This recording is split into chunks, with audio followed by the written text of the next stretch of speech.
Welcome. My name is Peter Strong and I'm a professional psychotherapist.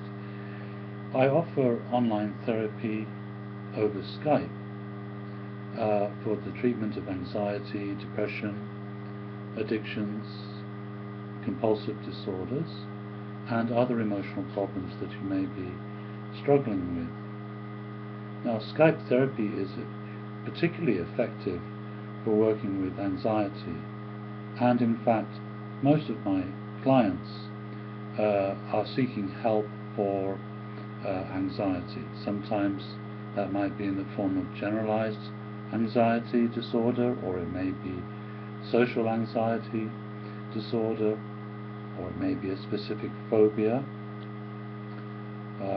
such as driving anxiety.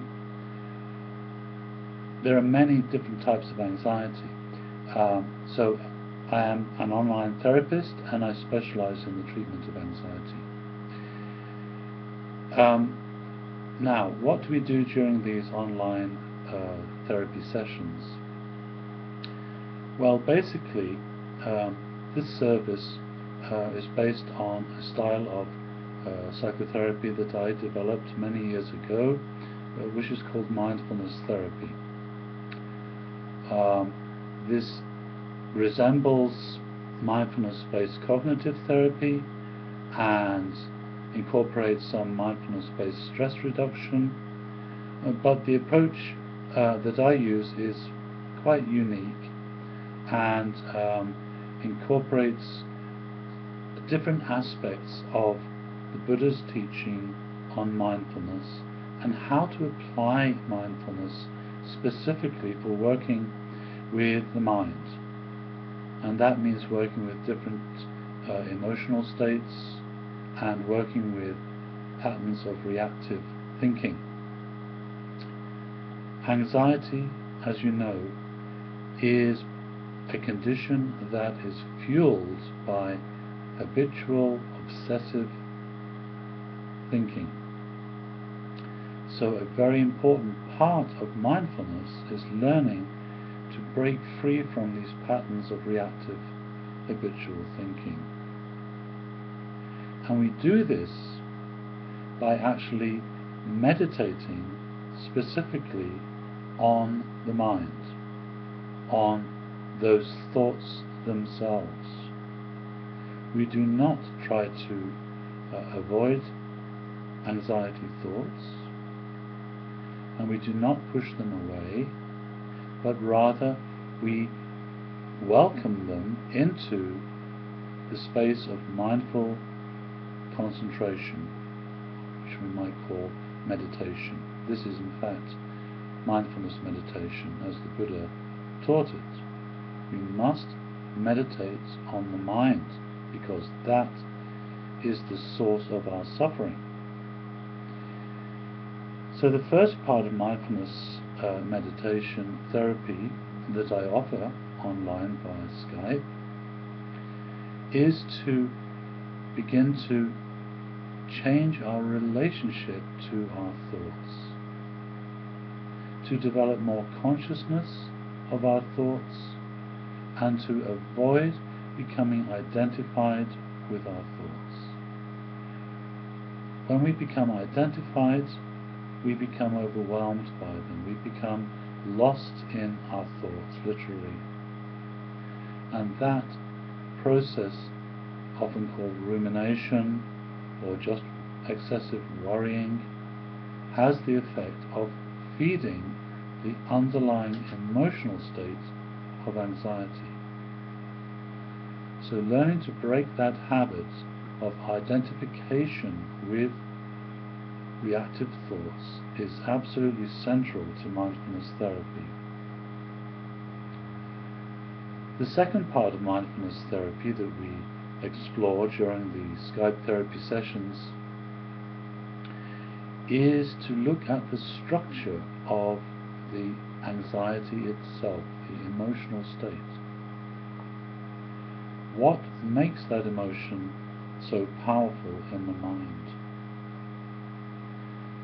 And what we find in almost all cases is that the defining features that make anxiety so strong is to do with the way that you see that emotion internally at the psychological level, at the level of emotional imagery. So every emotion is based around some form of emotional imagery, how you see it in the mind. In mindfulness therapy, we focus on exploring this emotional imagery.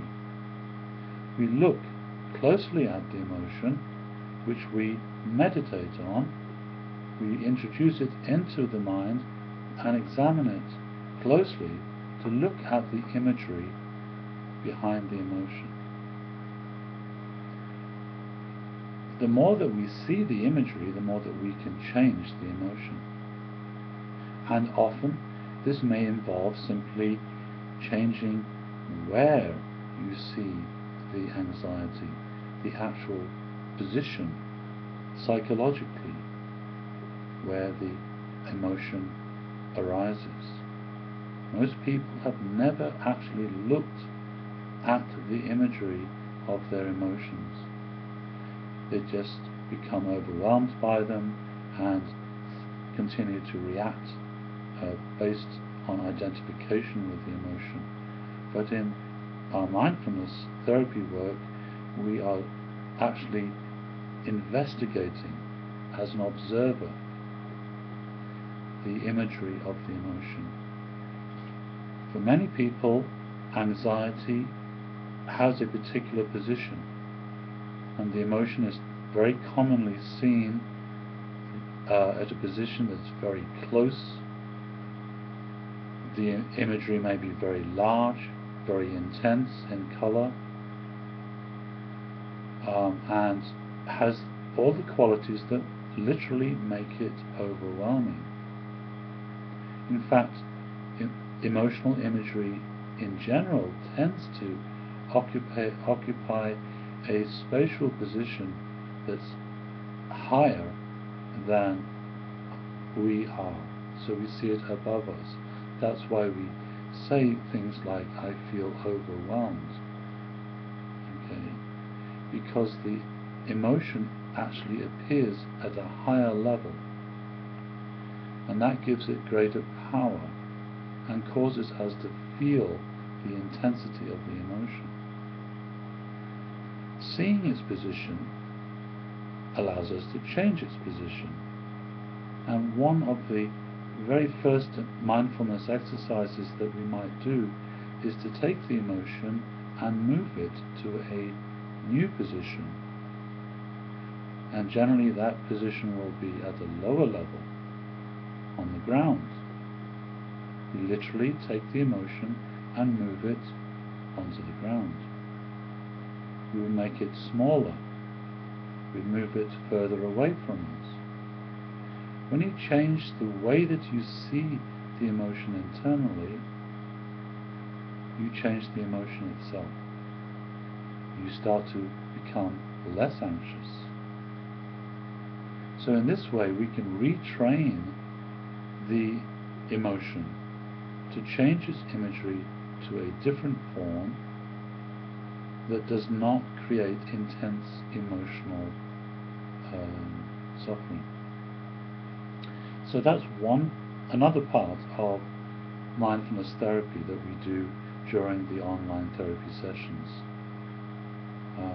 So we seek to change our relationship to the contents of our mind so that we don't become identified, and we start to look at the structure of our emotions, and we try to explore changing that structure to decrease and resolve the emotion. Those are two fundamental techniques that we explore during mindfulness therapy. There are other things that we begin to explore as well, such as the concept of your true self, the one that sees the imagery of the emotion, the one that is able to be consciously aware of the emotion as an observer without becoming identified. What is the nature of that observer? That is what we call your true self. It's actually not the content of your mind, and your true self is not defined by the contents of your mind. You are not what you think. That the statement, "I think, therefore I am," is actually not correct. The statement should be, "I am, therefore I think." So a larger part of mindfulness therapy is learning to discover this totally different side to your personality, what we call the true self, in contrast to the little self, which is the contents of mind, emotions, reactive habits, memories, all of the thinking processes that tend to go on automatically. The more that you begin to discover your true self and begin to break free from the little self, the conditioned mind, the more happiness and well-being, creativity, strength and resilience you will discover. So this is the third and spiritual aspect of mindfulness therapy that we develop during online therapy sessions. So, if you'd like to learn more about online therapy via Skype and mindfulness therapy, do please go to my website, counselingtherapyonline.com, and email me, and then we can schedule a Skype therapy session. Thank you.